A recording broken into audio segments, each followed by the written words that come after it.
ओम शांति। आज है 21 जून 2022 के ईश्वरीय महावाक्य। आज बाबा ने कहा, मीठे बच्चे, देवताओं से भी उच्च यह तुम्हारी ब्राह्मण जीवन है, क्योंकि इस समय तुम तीनों लोकों और तीनों कालों को जानते हो। तुम ईश्वरीय संतान हो। प्रश्न, तुम बच्चे अभी कौन सी ऊंची चढ़ाई चढ़ते हो? तुम बच्चे अभी कौन सी ऊंची चढ़ाई चढ़ते हो? बाबा कहते, मनुष्य से देवता बनना यह ऊंची चढ़ाई है जिस पर तुम चढ़ रहे हो। कहते भी हैं, चढ़े तो चाखे प्रेम रस, गिरे तो चकनाचूर। ये बहुत लंबी चाढ़ी है, लेकिन वंडर है जो चढ़ते 1 सेकंड में हो और उतरने में टाइम लगता है। प्रश्न है, पाप का घड़ा फूटने से ही जय जयकार होती है, इसकी कौन सी निशानी भक्ति मार्ग में है? बाबा कहते, दिखाते हैं, घड़े से सीता निकली, अर्थात जब पाप का घड़ा भरकर फूटा तब सीता और राधे का जन्म होता है। गीत है, इस पाप की दुनिया से कहीं दूर ले चलो हमें। ओम शांति। मीठे मीठे बच्चों ने गीत सुना, भक्ति मार्ग का। पुकारते हैं, किस पति दुनिया से पावन दुनिया में ले चलो। अशांति की दुनिया से शांति की दुनिया में ले चलो। बुद्धि में बैठा है कोई और दुनिया है, जहाँ शांति भी हो सुख भी हो। बाबा कहते, महाराजा महारानी लक्ष्मी नारायण का राज्य था, जिन्हों के चित्र भी यहाँ हैं। मनुष्य जो हिस्ट्री ज्योग्राफी पढ़ते, वो तो जैसे क्वार्टर दुनिया की है, आधा कल्प की भी नहीं। सतयुग त्रेता का तो किसको पता ही नहीं, आँख ही बंद है जैसे काने हैं। वर्ल्ड की हिस्ट्री ज्योग्राफी कोई जानते ही नहीं। वर्ल्ड कितनी बड़ी है, कब नई वर्ल्ड शुरू हुई है, फिर पुरानी होती है, फिर पुराने से कब नई बनती, ये तुम बच्चे अभी जानते हो। बनेगी तो जरूर ना। गोल्डन, सिल्वर, कॉपर, आयरन में आना ही है। कलयुग के बाद सतयुग फिर जरूर होगा। संगम पर सतयुग स्थापन करने वाला आएगा। यह समझाने की बड़ी युक्तियां हैं। कलयुग को सतयुग बनाने वाला बाप ही है। इतनी सहज बातें भी किसकी बुद्धि में नहीं आती, क्योंकि बुद्धि को माया का ताला लगा हुआ है। परमपिता परमात्मा की महिमा भी गाते हैं। हे परमपिता परमात्मा, बुद्धिवानों की बुद्धि आप हो, बुद्धिहीन को आप बुद्धि दो, और सब आसुरी मत देने वाले हैं। श्रेष्ठ मत देने वाला एक बाबा ही है। मनुष्य गाते हैं परंतु समझते कुछ भी नहीं। तुम बच्चों को अभी तीनों लोकों का ज्ञान है। ऐसे नहीं, सिर्फ वर्ल्ड का ज्ञान है। वर्ल्ड से भी आगे तुम जानते हो। मूल वतन, सूक्ष्म वतन और स्थूल वतन, ये तीनों लोकों का बुद्धि में ज्ञान है। जो अच्छी रीति से पढ़ते हैं उन्हों की बुद्धि में है। तुम स्कूल में पढ़ते हो तो पढ़ाई पूरी रीति बुद्धि में रहनी चाहिए। तीनों कालों का ज्ञान तुम्हारी बुद्धि में है। तुम त्रिकालदर्शी बनते हो। तुमको त्रिलोकीनाथ नहीं कहेंगे। त्रिलोकीनाथ कोई बनता नहीं है। त्रिकालदर्शी अक्सर ठीक है। 3 लोक 3 काल को तुम जानते हो। बरोबर हम मूल वतन में रहते हैं। हम आत्माएं वहाँ निवास करती है। ये ज्ञान और किसकी बुद्धि में है नहीं, ये तुम जानते हो। परमपिता परमात्मा त्रिकालदर्शी है। आदि मध्य अंत तीनों कालों को और त्रिलोक को जानते हैं। लक्ष्मी नारायण को वैकुंठनाथ कह सकते हैं, त्रिलोकीनाथ नहीं। वे हेवीन व स्वर्ग के मालिक है। बाप को पैराडाइज का मालिक नहीं कह सकते। तो यह भी समझने की बातें हैं।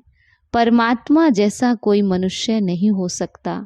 कहते भी हैं परमात्मा जानी जाननहार, नॉलेजफुल है परंतु अर्थ नहीं जानते।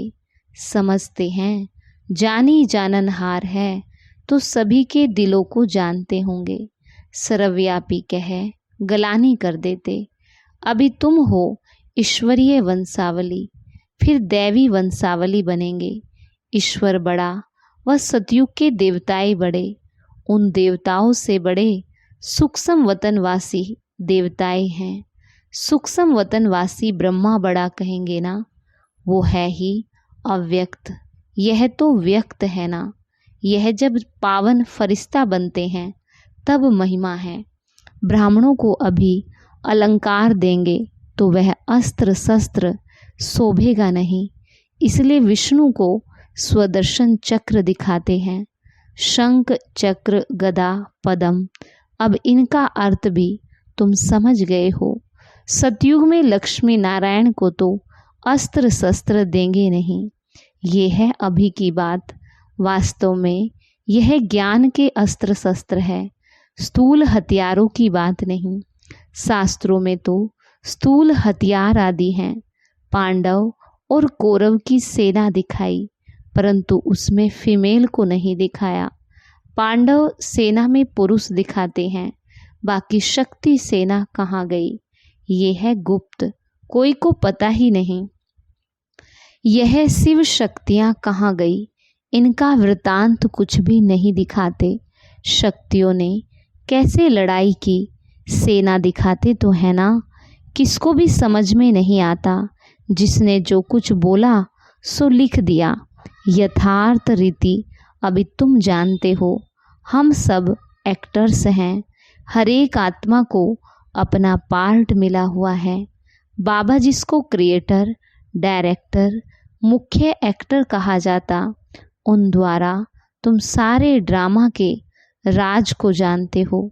इनमें 4 युग हैं अथवा 4 भाग हैं, जिसको एपिक युग कहते हैं। वास्तव में है 5।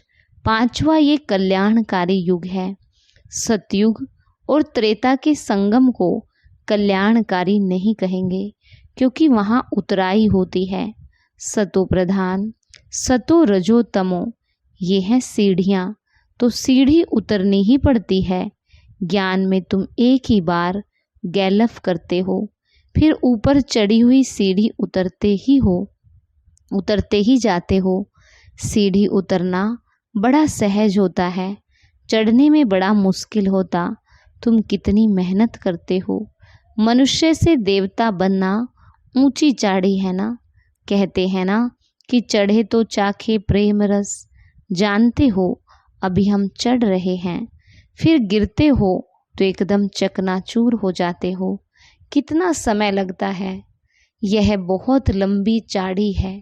तुम जानते हो अभी हम चढ़ रहे हैं, फिर उतरेंगे। सेकंड लगता है चढ़ने में। पिछाड़ी में आने वाले सेकंड में चढ़ सकते हैं। अबलाओं माताओं पर कितने अत्याचार होते हैं। बच्चियां पुकारती, बाबा नंगन होने से बचाओ। ढेर बच्चियां हैं। अबलाओं पर अत्याचार बहुत होते हैं। मारते हैं तो उन्हों के पाप का घड़ा भरता है, जो भरकर फूट जाता है। दिखाते हैं ना घड़े से सीता निकली। अभी तुम सच्ची सच्ची सीताएं निकल रही हो। राधे भी निकली तो सीता भी निकली। रघुपति राघव, राजा राम लिखने से सीता का नाम डाल दिया। जगत अम्बा और जगत पिता ही फिर राज राजेश्वरी बनते हैं। यही लक्ष्मी नारायण थे, फिर अंत में देखो क्या बन जाते। सतयुग में कोई 33 करोड़ मनुष्य नहीं थे, वहाँ तो बहुत थोड़े होते हैं। बाद में वृद्धि होती जाती है। दैवी संप्रदाय ही पुनर्जन्म लेते लेते फिर आसुरी संप्रदाय बन जाते। अब इस आसुरी संप्रदाय को फिर दैवी संप्रदाय बना रहे हैं। कलप कलप बनाते हैं। तुम्हारी बुद्धि में सारी नॉलेज आ गई। तुम ही त्रिकालदर्शी बनते हो। तीनों लोगों को भी नॉलेज मिली है। तुम कहेंगे हम, बाबा कहते तीनों लोगों की भी नॉलेज मिली है। तुम कहेंगे हम पूज्य वैकुंठ नाथ थे, अब पुजारी नरक के नाथ बने। हम सो का यथार्थ अर्थ ना जानने के कारण ही आत्मा सो परमात्मा कह देते। कितना फर्क कर दिया, अभी तुमको समझाया है। यह वर्ल्ड की हिस्ट्री ज्योग्राफी है। तुम इस बेहद के चक्र को भी जान गए हो।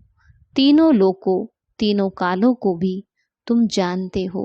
यह गुप्त बात बाबा ही पढ़ाते हैं, किसको पता नहीं है। गीता में कोई ऐसी बातें थोड़ी हैं। यह नॉलेज किसके पास है? बाबा कहते जिसके पास है वही सिखलाएंगे ना। फिर अपना पार्ट उसी समय रिपीट करेंगे। क्राइस्ट अपना पार्ट अपने समय पर रिपीट करेंगे। तुम जानते हो हम सूर्यवंशी, चंद्रवंशी, वैश्य, शूद्रवंशी बनते, चक्र फिरता रहता। इस्लामी बोधी फिर अपना पार्ट रिपीट करेंगे। जब एक देवी देवता धर्म रहता तो और सभी धर्म रहते नहीं। वर्ल्ड तो एक ही है। बाप ने क्रिएटर और क्रिएशन का राज समझाया। हर एक मनुष्य हद का ब्रह्मा है। बच्चों को क्रिएट करते हैं, फिर उनकी पालना करते हैं। क्रिएशन को वर्षा मिलता है रचयिता बाप से। भाई भाई को वर्षा देते, ये कब सुना है? बच्चे समझते एक तो है हद का बाप, वो तो सभी को मालूम है। हद के बाप से हद का वर्षा मिलता। लौकिक टीचर पढ़ाते हैं, पढ़ाने से कोई सारे सृष्टि के मालिक थोड़ी बनते हैं। ये बेहद की बात है।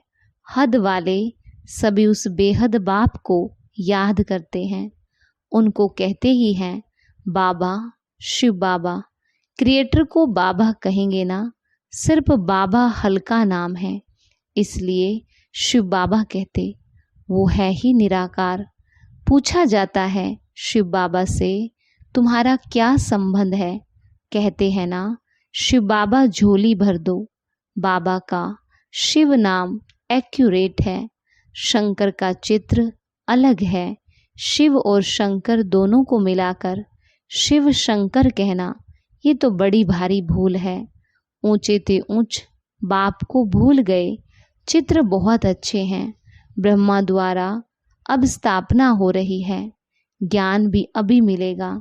तुम अभी ब्राह्मण बने हो। ब्राह्मण कहाँ से आए?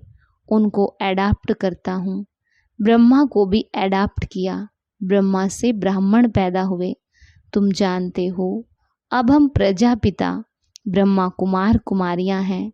प्रजापिता अक्सर जरूर डालना। सिर्फ ब्रह्मा कह देने से ब्रह्मा नाम तो बहुतों का है। प्रजापिता ब्रह्मा नाम तो कोई का नहीं होगा। ये तो मनुष्य है ना। रुद्र शिव बाबा ने यह ज्ञान यज्ञ रचा। जरूर ब्राह्मण चाहिए। तुम जानते हो ब्राह्मण कैसे होते हैं। यज्ञ ब्राह्मणों के द्वारा रचा जाता है। तुम ब्राह्मण हो, फिर सो देवता बनना है। आना फिर इस सृष्टि पर है। फिर यह सभी कहाँ जाएंगे? इस रुद्र ज्ञान यज्ञ में सब स्वाहा हो जाते हैं। पुरानी दुनिया की आहुति इस रुद्र ज्ञान यज्ञ में पड़ती है। इस रुद्र ज्ञान यज्ञ से ही विनाश ज्वाला निकली है। शंकर द्वारा विनाश गाया हुआ है। आसार भी बरोबर देखते हैं। यह हूबहू वही समय है। गाया हुआ है। यूरोपवासी यादव, कौरव और पांडव, भारतवासी अपने धर्म को ही भूल गए हैं। चित्र भी हैं, लेकिन किसको पता नहीं। देवी देवताओं का राज्य था, परंतु उनको ये राज्य किसने दिया? देवी देवता धर्म की स्थापना कैसे हुई, ये बिल्कुल नहीं जानते। जो धर्म स्थापन करते हैं वही समझाते हैं, और कोई वर्ल्ड की हिस्ट्री ज्योग्राफी समझा न सके। तीनों लोकों का ज्ञान कोई दे न सके। सबके पार्ट को तुम समझ गए हो। ये सब फिर अपने समय पर पार्ट बजाने आएंगे।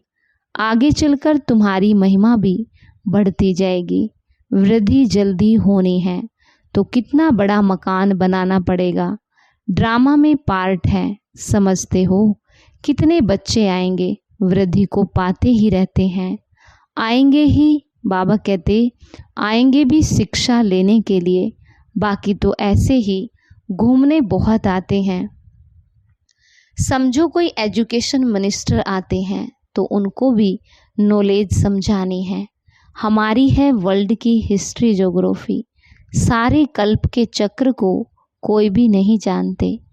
तुम अब ज्ञान सागर के द्वारा मास्टर ज्ञान सागर बने हो। अच्छा, मीठे मीठे सिखी लदे बच्चों प्रति माता पिता बाप दादा का याद प्यार और गुड मॉर्निंग। रूहानी बाप की रूहानी बच्चों को नमस्ते। रूहानी बच्चों की रूहानी बाप दादा को नमस्ते। नमस्ते बाबा, गुड मॉर्निंग। शुक्रिया बाबा, शुक्रिया। धारणा के लिए मुख्य सार। पहला है, बेहद की हिस्ट्री ज्योग्राफी पढ़नी और पढ़ानी है। सर्व अलंकारों को धारण करने के लिए पावन फरिश्ता बनना है। दूसरा है, बुद्धिवानों की बुद्धि एक बाप है, उनकी ही श्रीमत पर चल बुद्धिवान बनना है। यह ब्राह्मण जीवन अमूल्य है, इस नशे में रहना है। वरदान, रंग और रूप के साथ साथ संपूर्ण पवित्रता की खुशबू को धारण करने वाले आकर्षण मूर्त भव। रंग और रूप के साथ साथ संपूर्ण पवित्रता की खुशबू को धारण करने वाले आकर्षण मूर्त भव। बाबा कहते ब्राह्मण बनने से सभी में रंग भी आ गया और रूप भी परिवर्तन हो गया, लेकिन खुशबू नंबरवार है। आकर्षण मूर्त बनने के लिए रंग और रूप के साथ संपूर्ण पवित्रता की खुशबू चाहिए। पवित्रता अर्थात सिर्फ ब्रह्मचारी नहीं, लेकिन देह के लगाव से भी न्यारा। मन बाप के सिवाय और किसी भी प्रकार के लगाव में नहीं जाए। तन से भी ब्रह्मचारी, संबंध में भी ब्रह्मचारी और संस्कारों में भी ब्रह्मचारी। ऐसी खुशबू वाले रूहानी गुलाब ही आकर्षण मूर्त बनते हैं। स्लोगन, यथार्थ सत्य को परख लो तो अतीन्द्रिय सुख का अनुभव करना सहज हो जाएगा। यथार्थ सत्य को परख लो तो अतीन्द्रिय सुख का अनुभव करना सहज हो जाएगा। आज का हमारा स्वमान है, मैं आकर्षण मूर्त आत्मा हूँ। मैं आकर्षण मूर्त आत्मा हूँ। आज का अव्यक्त इशारा है, बाबा कहते परमार्थ मार्ग में विघ्न विनाशक बनने का साधन है माया को परखना और परखने के बाद निर्णय करना। क्योंकि परमार्थी बच्चों के सामने मायावी रॉयल ईश्वरीय रूप रच करके आती है, जिसको परखने के लिए एकाग्रता अर्थात साइलेंस की शक्ति को बढ़ाओ। साइलेंस की शक्ति हाहाकार से जय जयकार करा सकती है। साइलेंस की शक्ति सदा आपके गले में सफलता की मालाएं पहनाएंगी। अच्छा, ओम शांति।